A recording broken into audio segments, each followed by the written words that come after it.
দুই নাবালিকার সাথে শ্লীলতাহানি, অভিযুক্ত আসামির বিরুদ্ধে চূড়ান্ত রায় ঘোষণা।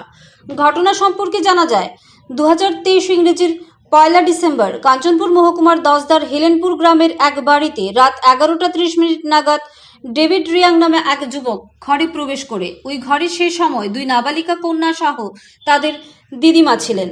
কাজের কারণে ওই সময় মা এবং বাবা অন্যত্র ছিল।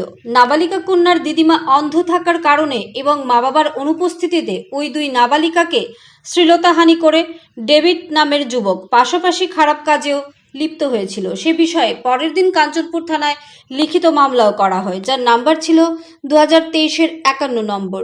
এতদিন এই মামলা চলছিল। সরকার পক্ষের আইনজীবী সুদর্শন শর্মা জানান, মামলা চলাকালীন সরকার পক্ষ 8 জন সাক্ষীকে উপস্থিত করেন। আদালতে সবকিছু শোনার পর আজ বিশেষ আদালতের বিচারক মাননীয় অংশুমান দেববর্মার রায় দান করেন।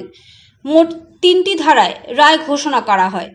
মাননীয় বিচারক ডেভিড রিয়াংকে ভারতীয় দণ্ডবিধির 448 ধারায় 1 বছরের কারাবাস এবং 1000 টাকা জরিমানা অনাদায়ে 2 মাসের কারাবাসের রায় দেন। ভারতীয় দণ্ডবিধির 354 ধারায় 5 বছরের জেল, 1000 টাকা জরিমানা অনাদায়ে 2 মাসের কারাবাসের রায় ঘোষণা করেন। পাশাপাশি পক্সো আইনের 8 নম্বর ধারায় আসামিকে 5 বছরের কারাবাস এবং 1000 টাকা জরিমানা অনাদায়ে 2 মাসের কারাবাসের জন্য রায় ঘোষণা করা হয়। শুনে নেওয়া যাক বিস্তারিত তথ্য সরকারি আইনজীবী সুদর্শন শর্মার কাছ থেকে। আজকের বিশেষ আদালত যে মোকদ্দমার রায়দান করলেন, এই ঘটনাটা হয়েছিল 2023 সালের 1 ডিসেম্বর। এই ঘটনার যে আসামি ডেভিড রিয়াং, ওই দিন রাত্র 11টা 11:30টায় দশদার হেলেনপুর জায়গায় রাত্রে এক বাড়িতে অনধিকার প্রবেশ করে এবং ওই বাড়িতে থাকা, কারণ যে নাবালিকা 2 মেয়ে, তার মা বাবা ওই দিন কাজের কারণে অন্য জায়গায় ছিল। তাদের সঙ্গে তাদের দিদিমা অন্ধ এক বয়স্ক মহিলা ছিল। ওই সময় এই আসামি ডেভিড রিয়াং ওই ঘরে অনধিকার প্রবেশ করে এবং এই দুনো মেয়েকেই ওদের শালীনতাহানি করে এবং ওদের শরীরের বিভিন্ন স্থানে স্পর্শ করে, যার কারণে কাঞ্চনপুর থানায় একটা মামলা হয়, যার নাম্বার 2023 KCPPS 00051, মানে কাঞ্চনপুর থানার 2023-এর 51 নম্বর কেস।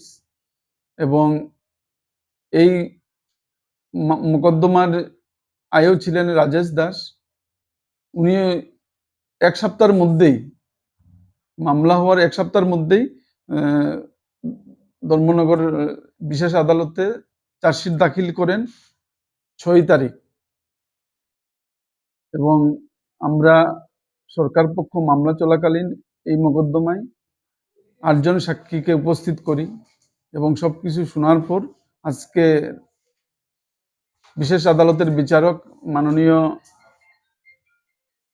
অংশুমান দেববর্মা মহাশয় আসামি ডেভিড রিয়াংকে ভারতীয় দণ্ডবিধির 448 ধারায় আসামিকে 1 বছরের জেল এবং 1000 টাকা জরিমানা, এই 1000 টাকার জরিমানা অনাদায়ে আরো 2 মাসের জেল এবং ভারতীয় দণ্ডবিধির 354 ধারায় 5 বছরের জেল, 1000 টাকা জরিমানা অনাদায়ে আরো 2 মাসের জেল এবং পক্সো আইনের